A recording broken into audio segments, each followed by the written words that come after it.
오늘 설교 제목은 다 같이 읽어보겠습니다. 시작. 영적 하프타임을 가져라. 여러분, 하프타임이 뭘까? 하프타임. 네, 쉬는 시간. 네, 좋아요. 작전 타임. 네, 스포츠 경기 때 전반전을 하고 후반전으로 넘어가는 그 사이에 뭐 축구 경기 같은 경우는 15분 정도 쉰대요. 그 사이를 하프타임이라고 합니다. 뭐 농구 경기는 4쿼터인데 1쿼터, 2쿼터 사이는 2분 쉬고 2쿼터에 3쿼터에는 한 10분 쉬고 그 다음에 3쿼터, 4쿼터 2분 쉬고 이렇게 해서 경기 시간에 쉬는 시간을 하프타임이라고 합니다. 제가 이 하프타임이 경기는 굉장히 중요하기 때문에 좀 극적인 것이 없나 검색을 좀 해봤습니다. 2015년 5월 25일 물론 축구에 관심 없는 분들이 계시겠지만 물론 저도 관심이 없습니다. 근데 축구 유럽 챔피언스 리그 결승전에 두 팀이 붙었습니다. 그 팀은 AC 밀란과 리버풀이에요. 어디가 더 세냐? 경기하기 전에 어디가 더 우세하냐? 이런 걸 평가를 하잖아요. 자, 어디가 더 평가가 좋을 것 같아요? 네, 그렇죠. 네. 리버풀이 좀 떨어지고 AC 밀란이 훨씬 더 탁월했어요. 그래서 그 당시 당대 최고의 선수들이 다 모였어요. 세계 최강의 축구팀이었습니다. 그리고 리버풀은 좀 떨어졌어요. 경험이 좀 부족해. AC 밀란에 비해서. 그런 선수들 구성된 한 수 아래의 팀입니다. 당연히 평가는 누가 더 높을까요? 그래서 뭐 많은 사람들이 이 경기는 무조건 AC 밀란이 우세할 것이다, 이길 것이다 라고 예상을 했습니다.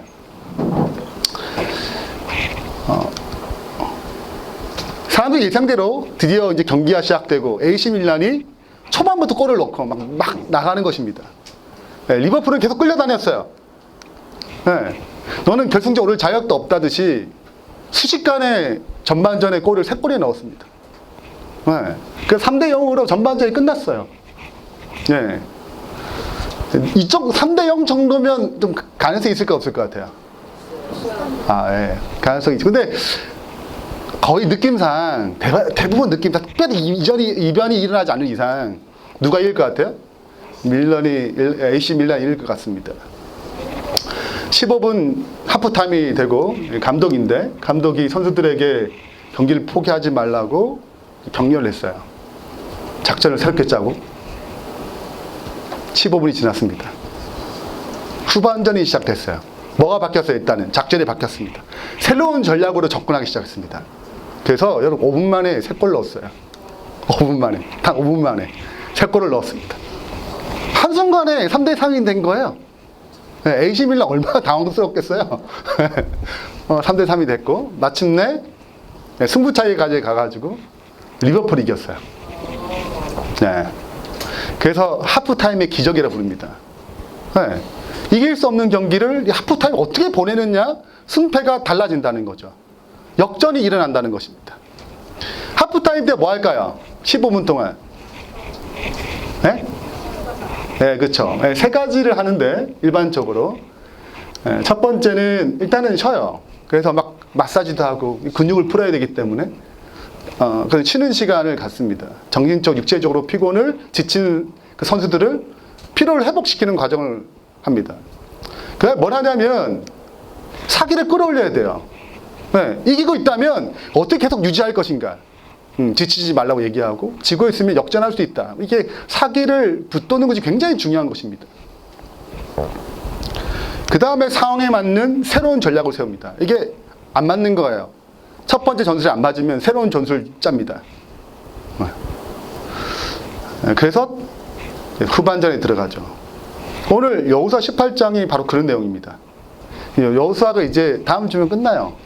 네, 6번의 여호수아가 끝나는데 그래도 이제 그동안 여호수아를 쭉 해왔기 때문에 어떤 느낌인 줄 아시겠죠?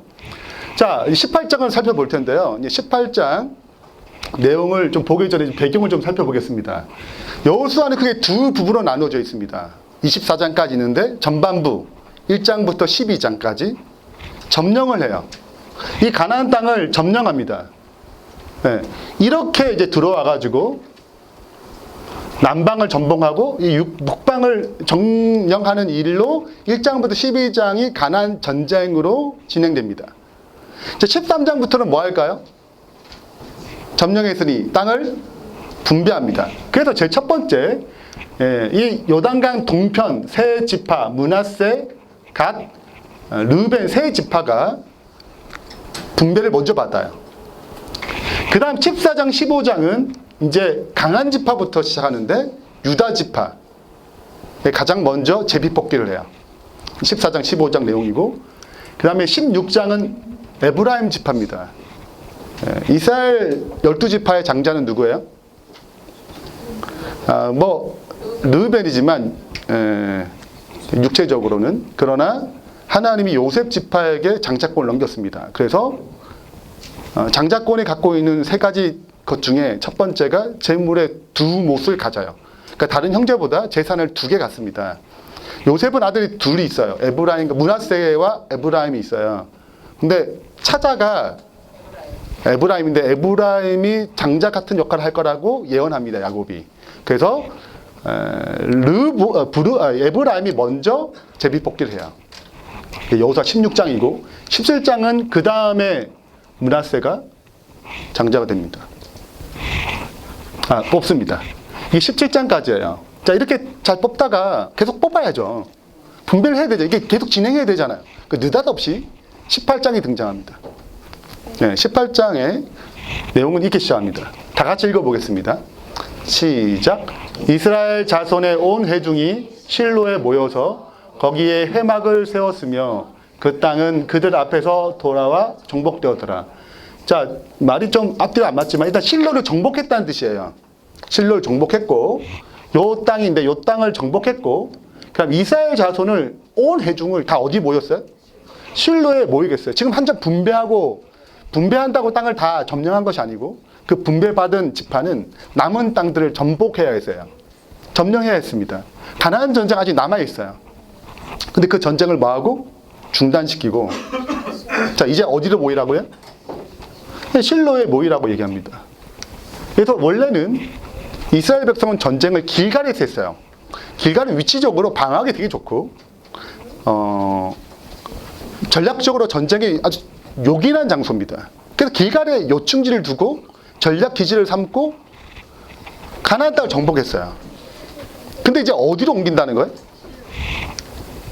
실로 이쪽으로 옮긴다는 것입니다.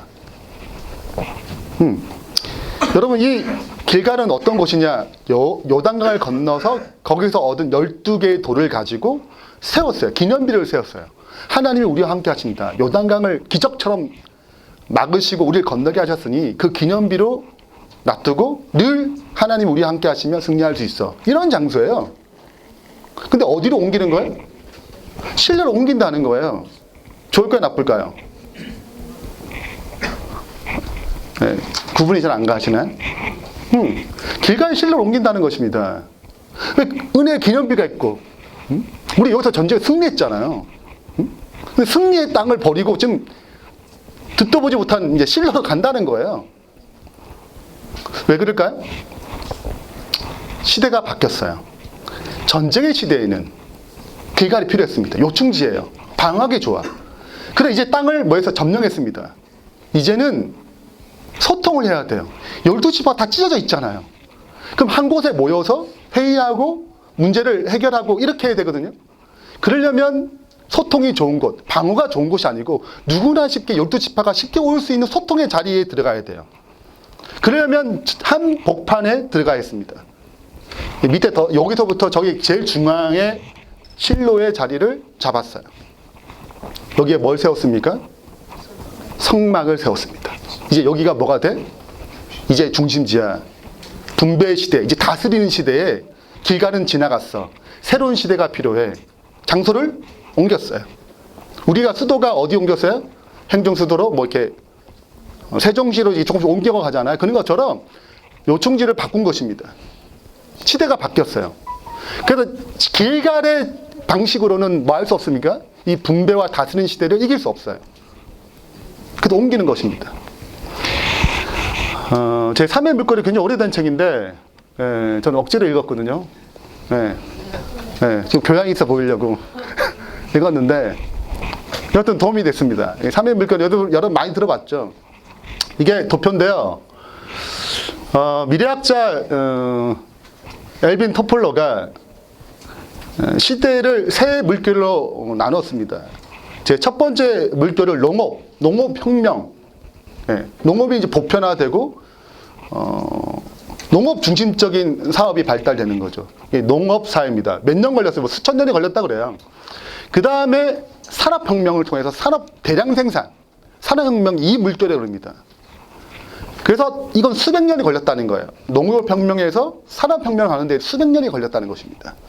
그러나 지금 제 3의 물결, 이 정보화 시대라고 그러죠. 우리가 지금 살고 있는 시대에 이 제 3의 물결은 여기가 복잡성이에요. 점점 복잡해지는 것입니다. 네. 그리고 여기는 시간인데 수십 년 걸린다는 거예요. 굉장히 짧은 시간에 제 3의 물결이 왔다는 것입니다. 그래서 이 시대가 바뀔 때마다 혁명이 일어날 때마다 이전에 첫 1물결 시대를 가지고 그 방식 가지고 2물결을 살 수가 없어요. 2물결의 어떤 사고방식 가지고 제 3의 물결을 시대를 살 수 없다는 것입니다. 그래서 뭐 해야 돼? 이 정보화 시대에 새롭게 바뀌어야 된다는 거예요. 더 복잡하니까 그 새로운 조건이 필요하고 새로운 방식이 필요하다는 것입니다. 전에 한 말씀드렸지만 신학에서 똑같습니다. 신학에서도 뭐가 필요해요? 상황이 바뀌어요. 시대가 바뀌었잖아요. 제3물결 시대면 똑같이 예전의 방식으로 접근할 수 없다는 것입니다. 사람들에게. 그래서 다 같이 읽어보겠습니다. 시작.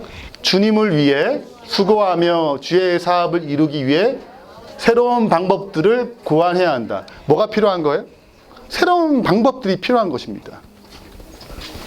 이 새로운 방법은 그냥 멈춰있지 않고 그것을 고민하고 기도하고 찾으면 찾을수록 확대된다고 얘기해요. 그대가 일하고 고안하고 계획함에 따라 새로운 방안이 계속하여 그대 머리에 떠오를 것이며 그대의 지력을 사용함으로써 새로운 방법이 자꾸 뭐 해야 돼요? 증가되는 것입니다. 네. 우리가 비전 나눔하는데 머리 좀 아프시죠? 네, 왜냐하면 기존의 방식대로 우리가 접근하지 않기 때문에 그렇습니다. 기존의 방식을 사용을 하긴 하지만 우리는 새로운 방식으로 접근하고자 해요. 그래서 우리가 회의를 하고 오늘도 발표도 하고 또 이런 과정을 겪고 있습니다. 그 중에 한 가지가 오늘 이제 발표할 내용인데 우리 새벽기도 기존의 방식 새벽기도 생각해 보세요. 자, 어떻게 해요? 교회 뭐 합니까? 몇 시부터 몇 시까지 새벽기도 합니다. 5시 반? 뭐 좀 늦으면 6시? 좀 이르면 5시.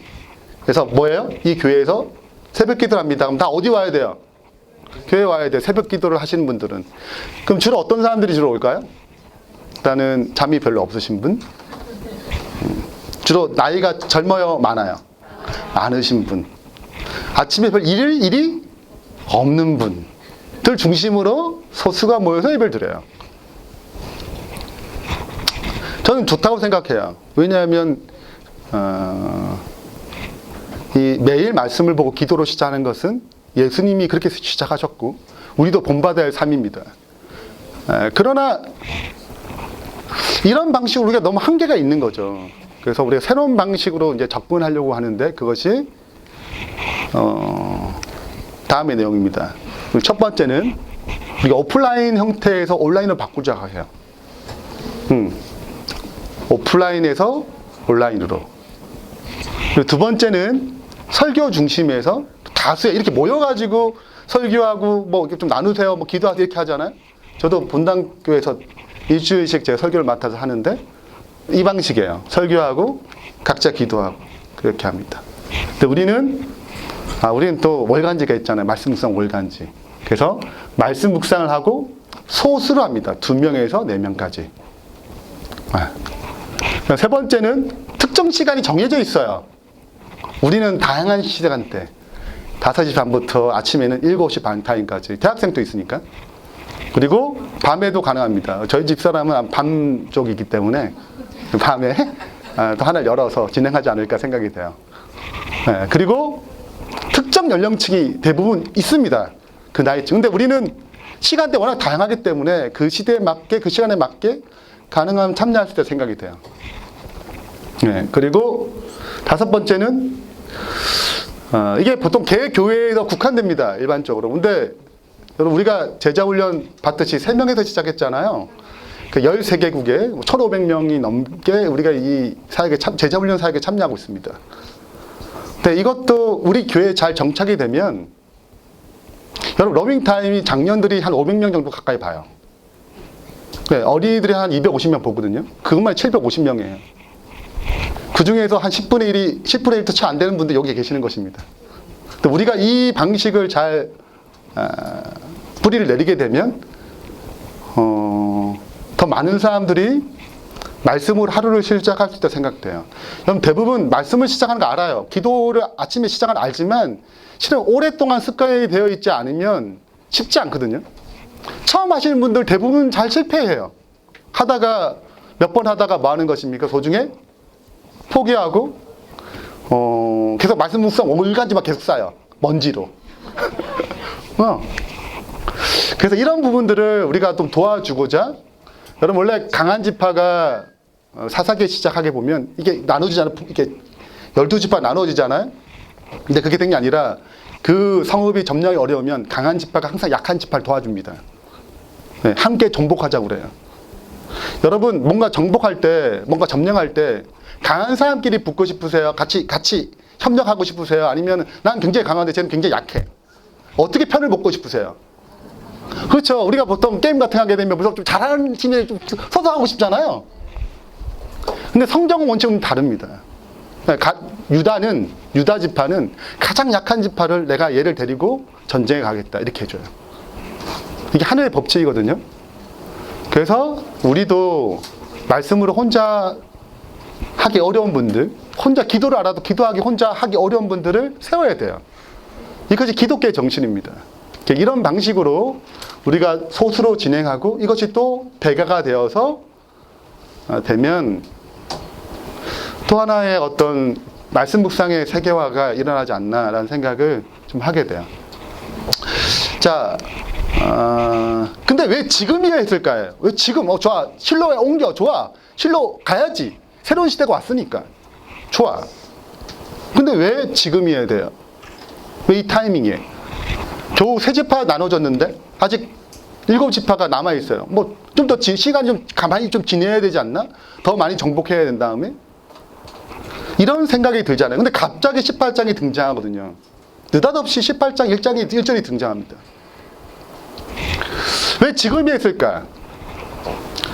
좀 설명하자면 여기 이제 13장은 이미 정복을 해가지고 나눠졌고 요 3지파 유다, 에브라임, 므낫세가 각각 경계를 받고 점령하는 데 있어서 도중에 멈추는 일이 생깁니다. 중단을 해요, 전쟁을. 자, 왜 중단할까요? 일단 저쪽이 세게 보여. 철병거 같은 거 갖고 있거든요. 철병거는 탱크 같다고 생각합니다. 탱크와 육군의 싸움 이렇게 생각하면 돼요. 보병의 싸움이라고 생각하면 됩니다. 그러니까 철병거 가졌고 크고 그러니까 좀 하다가 이 정도쯤이면 충분히 점령됐고 전쟁이 7년 했어요. 지긋지긋하지 어떻게 보면. 지치죠. 전리품이 많을까요 적을까요? 많아. 그러니까 뭐 할만 해요? 그냥 안주할만 해요. 그 점령한 데를 다 몰아내지 않고 노예로 삼기도 하고 뭐 이런 일을 했습니다. 그리고 아직 분배 밖에서 열심히 찾아야 될 7지파는 넉넉고 있어요. 아, 누군가 점령해 주겠지 이렇게. 뭐도 많겠다. 전리품도 많겠다. 굳이 싸울 필요가 있나? 이런 상태예요. 그래서 여호수아가 하나님 인도하심을 따라서 급하게 뭘 만들어요? 실로를 옮기고 성막을 짓습니다. 다 오라는 거예요. 모든 걸 다 중자 다 오라는 거예요. 그리고 이스라엘 자손 중에 그 기업에 분배받지 못하는 자가 아직도 7지파예요. 해야 되는데 아직도 머물러 있는 것입니다. 3절에 여호수아가 이스라엘 자손에게 이르되 너희가 너희 조상의 하나님 여호와께서 너에게 주신 땅을 점령하러 가기를 어느 때까지 지체하겠느냐. 그리고 7지파에 3명씩 뽑아서 21명이 이 지도를 그리게 합니다. 그리고 제비를 뽑고 지역을 분배하고 점령하기 시작해요. 그 터닝 포인트 전환점이 18장 1절이에요. 그리고 그 점령의 첫 번째 시작이 오늘 본문인 베냐민 지파가 첫 번째 그 일을 실행하는 것입니다. 그리고 그 다음 7지파가 차례대로 나와요. 그러면 여호수아가 끝나는 것입니다. 다음번에 이제 레위 지파에 대한 얘기를 할 텐데, 이렇게 해서 여호수아가 흘러가요.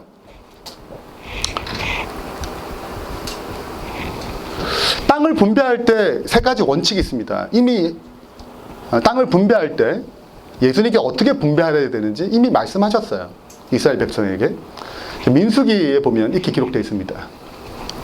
너희 종족을 따라 그 땅을 첫 번째 뭐 해야 돼요? 왜 제비를 뽑아야 돼요? 네, 일단 싸울까봐. 그리고 하나님의 인도하심을 믿게 하기 위해서 제비 뽑기를 했습니다. 네, 아간이 뭐해서 그 많은 사람 중에 아간이 범죄한 거 드러난 것처럼 하나님 인도하심이 있었어요.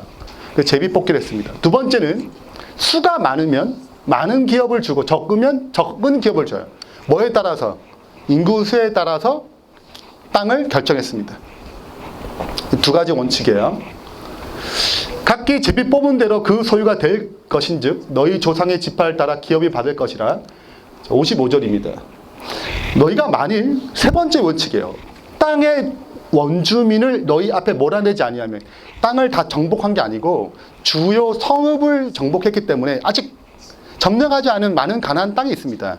그러니까 뭘 받으면, 경계를 받으면, 기업을 받으면 해야 될 일이 뭐예요? 그러니까 이미 정복한 땅에 머물러 있는 게 아니라 정복하지 않은 땅을 계속 점령해야 했어요.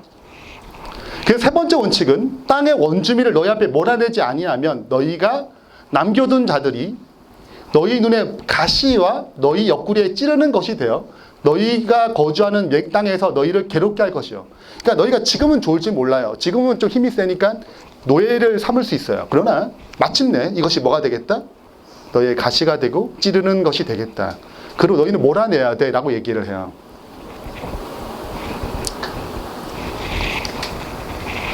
근데 이를 하지 않는 것입니다. 이미 분배받은 그 가장 강한 세 지파가 하지 않아요. 그러면 약한 7지파가 할 것 같아, 안 할 것 같아요? 그렇죠. 이게 그냥 물려받는 것입니다. 그래서 뭘 얘기해요? 이 세 지파, 7지파를 다 불러가, 12지파를 다 불러서 영적인 하프타임, 다시 새롭게 그들의 사기를 붙잡고 잘못된 것을 수정하고 작전을 새롭게 짭니다. 이것이 18장의 사건이고 앞으로 분배받는 내용의 이야기입니다. 성경에 보면 이와 비슷한 사건이 하나 나오는데 그게 엘리야 이야기입니다. 엘리야가 이스라엘 백성 워낙 악해졌을 때 하나님이 엘리야를 통해서 3년 반 동안 기근이 있을 것이다. 내가 말하기 전까지는 기근이 있을 것이라고 말하고 숨어요. 그 3년 반이 지나고 누가 진짜 하나님인가 해서 바알 선지자 450명과 갈멜산에서 엘리야 혼자와 여호와 믿는 선지자 1명과 붙죠. 누가 불을 내려요? 다 아시다시피 엘리야가 믿는 여호와 하나님이 불을 내려요. 이 장면을 유대 이스라엘 백성이 다 봤습니다. 그래서 바알 선지자 다 죽여요. 그리고 하나님의 나라가 곧 도래하겠다. 다시 이 우상숭배의 나라가 하나님의 나라로 바뀌겠다. 이걸 봤어요. 그리고 아합 왕도 이 현장을 다 봤습니다. 비가 내리고 불이 내리는 걸 다 봤어요. 그래서 누구한테 얘기해요? 그래서 현장에 없는 건 굉장히 여러분 굉장히 안 좋은 것입니다. 현장에 없는 한 여자가 있어요. 그게 이세벨이죠. 이세벨이 그 현장에 있으면 바뀔 수도 있어요. 그러니까 여러분 어떤 현장에 있다는 건 굉장히 중요한 것입니다. 영적 현장에 있는 것은 우리 신앙에 굉장히 가치 있는 일이에요. 그래서 이걸 듣고 안 봤잖아. 그러니까 자기 생각을 뜯어 고칠 생각이 없어요. 그래서 어떻게 하냐면 내가 누굴 죽이리라? 엘리야를 죽이리라. 그리고 사원을 지켜서 엘리야를 겁을 줘요. 엘리야가 도망가기 시작, 낙담을 했어요. 도망가기 시작해요. 40일 동안 도망갔습니다. 도망가서 머문 곳이 어디예요? 시내산, 호렙산이에요. 모세가 하나님의 사명을 받던 그곳까지 가요. 숨어서. 굴에 들어가지고 하나님께 따지는 거예요. 차라리 죽는 게 낫겠다부터 시작해가지고. 그때 하나님께서 40일 동안 도망가는 엘리야를 붙잡고 너 미쳤어? 니 지금 다 해놓고 너가 망쳐? 이렇게 하지 않았어요. 하나님이 참 감사한 은혜로운 마음이 넓으신 분이시죠. 그래서 엘리야를 40일 동안 매일 먹여요. 한마디도 안 하세요. 저 때쯤이면 하루 정도 먹이고 야 이제 정신 차려서 이렇게 40일 동안 아무 말 없이 그러니까 먹여요. 재워요. 재워요. 여러분 우리 감정이 이렇게 좀 이렇게 클 때 잘 안 들어와요. 저 사람의 말이 오라도 그 진리라도 내 마음에 새겨지지 않아요. 시간이 필요한 것입니다. 40일의 시간을 흘렸어요. 네. 그리고 호렙산에서 드디어 하나님의 음성을 듣습니다. 세미한 음성을 들어요. 앞으로 어떻게 해야 되는지 다시 알려줍니다. 그래서 여러분 이때부터 엘리야가 등장하지 않습니다. 잘 등장하지 않아요. 갑자기 엘리야가 하늘로 승천할 때쯤에 등장하기 시작합니다. 근데 상황이 바뀌어요. 수많은 선지자 학교가 등장합니다. 선지자 학교가 등장하기 시작해요. 제자들이 등장하는 거죠. 이때부터 사역이 바뀌었습니다. 혼자 뭔가 하려는 사역에서 누구를 키우는, 누구를 세우는 사역으로 바뀌었어요. 이때 엘리사라는 제자도 만나죠. 요 호렙산이 누구에게는, 엘리야에게는 하프타임 같은 곳이었어요. 다시 사명이 재정정되고 사이가 저하되고 낭망했는데 낙담했었는데 다시 일할 마음이 생기고 일해야 되겠구나, 다시 하나님 섬겨야겠구나, 하나님 뜻대로 살아야 되겠구나, 다시 마음이 새롭게 변화되는 것입니다. 우리에게도 이런 시간이 필요한 것입니다. 내가 힘들고 어려울 때, 뭔가 어떤 도움이 없다고 생각할 때, 낙담될 때 우리에게 영적인 하프타임이 필요해요. 선지자 왕에는 이 하프타임, 엘리야가 이 시 어떻게 보냈나, 여기에 대해서 설명을 좀 해줘요. 그 내용을 이렇게 얘기합니다. 엘리야의 실망과 경험을 쭉 얘기하면서 모든 사람의 경험 가운데 통렬한 실망과 철저한 낙담의 때, 곧 슬픔의 운명이 처하여 하나님께서 여전히 이 세상에 태어난 당신의 자녀들을 보호하신다는 사실을 믿기 어려운 날들, 고통이 영혼을 괴롭혀 마침내 죽는 것이 사는 것보다 나은 것처럼 보이는 날들이 이르러 온다는 거예요. 우리 삶 가운데 한 번씩은 겪는다는 것입니다. 난 평생 안 걷고 살겠지라 생각하지만 그렇지 않아요. 그때는 하나님이 어디 계셔? 제가 그랬거든요. 고등학교 때 하나님은 없다. 지나는 자가 되고. 그러니까 어떤 고통과 역경이 있을 때 무슨 생각이 들어요? 하나님을 불신하는 때가 있습니다. 이런 때 많은 사람들이 하나님께 대한 그들의 신앙을 잃어버리고 의심의 노예가 되고 불신의 속박에 얽매인다. 또 그랬대요. 되게 아플 때 하나님 어디 계시나. 우리가 힘들고 어려울 때 무슨 마음이 있어요? 신앙이 흔들리는 것입니다.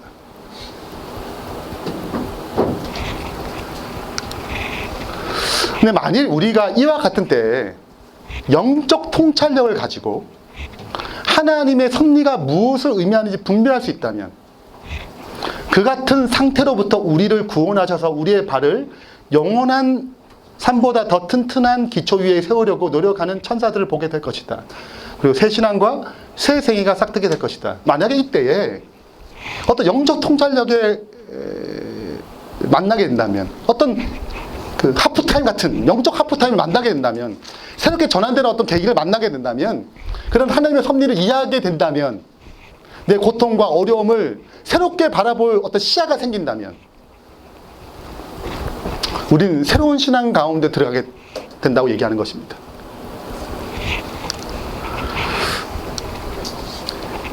그래서 낙심한 자들을 위한 확실한 치료제가 있다. 그것은 세 가지예요. 신앙과 기도와 사업이다. 저는 처음에 신앙과 기도는 이해되는데, 사업, 웬 사업이야? 힘들고 지친데, 낙담되는데 좀 이렇게 쉬어야지. 근데 여기는 사업을 해야 된다 얘기를 해요. 신앙과 활동은 자신감과 만족을 줄 것이며 그들은 날마다 증가하게 될 것이다. 그러면 낙담된다고 해서 내버려 두면 안 되는 거예요.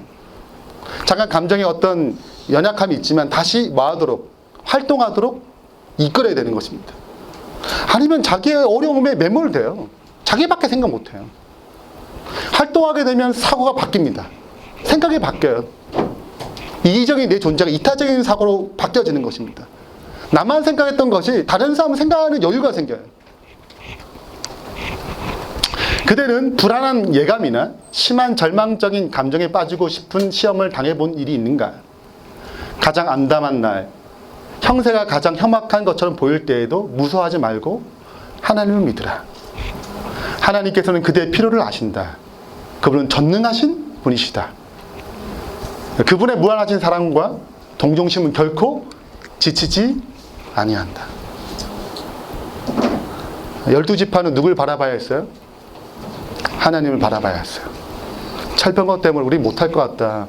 우린 좀 많이 갖고 있지 않냐. 이런저런 낙담과 사람 마음의 방향이 달라질 때 실로로 불렀습니다. 다시 그 회막을 지켜. 회막이 뭐예요? 하나님 임재의 상징이잖아요. 하나님께 인도하신 증거잖아요. 다시 그분을 바라보고 사명을 새롭게 하도록 믿음의 도전을 줬습니다. 그럼 그들을 전진했어요. 동료 그리스도인들이여, 사단이 그대의 약점을 알고 있다. 그러므로 누구께 매달려요?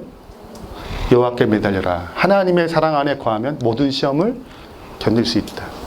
예. 우리가 어떤 어려움과 역병이 있더라 하더라도, 어떤 부담이 있다 하더라도, 어떤 장벽이 있다 하더라도 그 장벽보다 크신 분이 하나님이세요. 그걸 바라보길 바랍니다. 예수님처럼이라는 책이 있어요. 제자훈련 리더 과정의 필독서 중에 태길인데 이 책을 선택할 수 있거든요.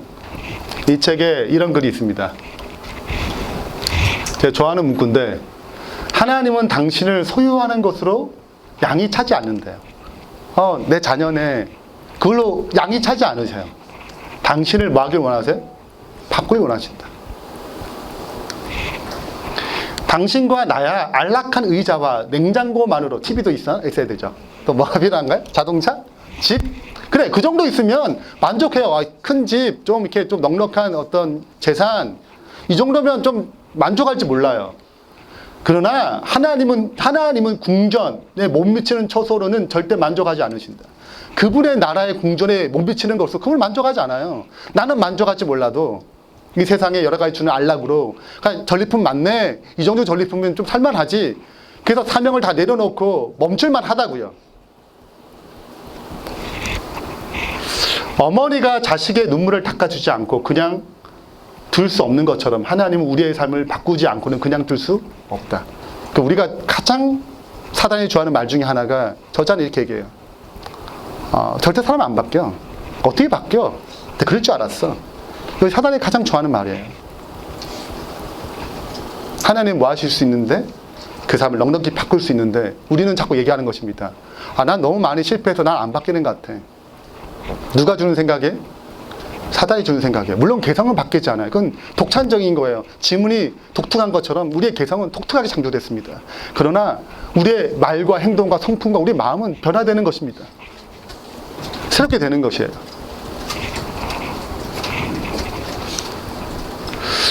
당신을 향한 그분의 계획은 새롭게 변화된 마음이다. 하나님은 당신을 있는 그대로 사랑하지만 그 자리에 그냥 두지 않는다. 다 같이 여기 빨간 부분만 좀 읽어보세요. 시작. 하나님은 시작. 하나님은 당신을 있는 그대로 사랑하시지만 그 자리에 그냥 두시지 않는다. 하나님은 당신이 그분의 마음을 품기 원하신다. 하나님은 당신이 예수님처럼 되기 원하신다. 네. 여러분, 그분의 백성이에요. 그분은 그냥 안주하길 원하지 않으세요. 왜냐하면 그 안주하는 것이 마침내 가시가 되고 옆구리에 상처가 될 걸 아세요. 그래서 그분은 우리의 여러 가지 부분들을 새롭게 하길 원하시는 것입니다.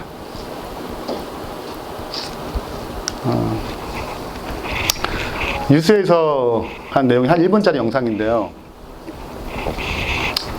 이게 어떤 사건인지 보시면, 레바논에서 터진 폭발 사건이에요. 그때 부모님들이 어떻게 행동했는지에 대한 내용입니다. 한번 보세요.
네.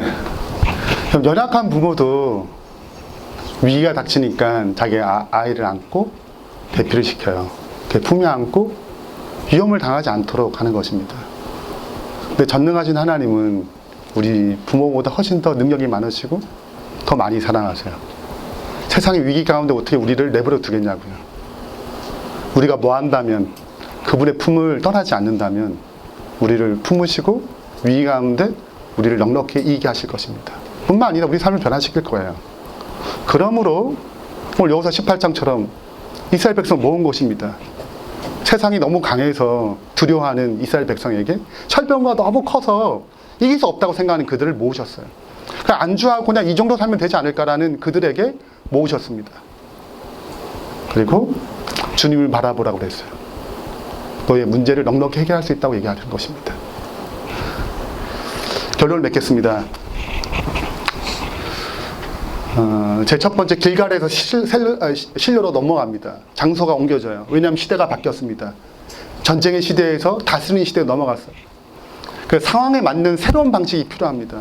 우리도 새로운 방식으로 새벽 기도의 형태를 바꾸자고 해요.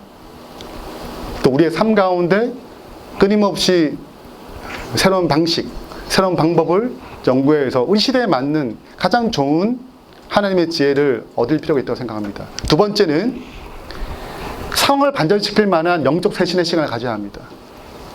여러분 힘들고 어렵다면, 좀 뭔가 안 될 것 같다고 생각된다면 우리가 찾을 것은 예수님이에요. 네. 그분께 나아가서 기도하고 신앙을 회복하고 하나님이 이 시기에 이 상황에 어떻게 해결할지 질문을 구하고, 우리 좋은 영적 공동체가 있잖아요. 그 영적 공동체에게 자문을 구하고 그걸 통하여 다시 한번 상황을 반전시킬 능력을 얻기를 주의 이름으로 축원합니다. 이제 우리 찬양과 기도하는 시간을 갖겠는데요. 오늘 우리 주제 찬양이 세상을 사는 지혜입니다. 세상을 사는 지혜가 어떻게 세상을 살아가야 되는가? 그리스도인은 어떻게 세상을 살아가야 하는가? 우리는 세상 살아갈 때 하늘 볼 겨를도 없이 정신없이 살아갑니다. 행복을 느낄 여유도 없이 분주하게 세상을 살아가다가 인생의 허무함이 내 삶을 짓누를 때, 그때 주님이 생각나요. 그 이유는 주님이 우리를 부르시는 것입니다. 무슨 시간으로? 네, 하프타임으로, 쉬는 시간으로, 다시 회복할 시간으로 우리를 부르는 거예요. 여전히 우리가 인식하지 못하던 그분은 우리 옆에 계십니다. 끊임없이 돌보세요. 그렇지만 나는 아직도 잘 몰라서, 주님을 잘 몰라서 그냥 머물러 있어요. 내게 믿음을 주셔서 내 연약한 마음을 돌보소서, 한없는 주님의 사랑을 알게 하소서, 영원까지 그의 백성을 지키시는 우리 하나님을 바라보며 살게 하소서. 오늘 이 찬양을 통해 다시 한번 여러분의 영적인 쇄신이, 영적인 하프타임 일어나기를 주의 이름으로 축원합니다.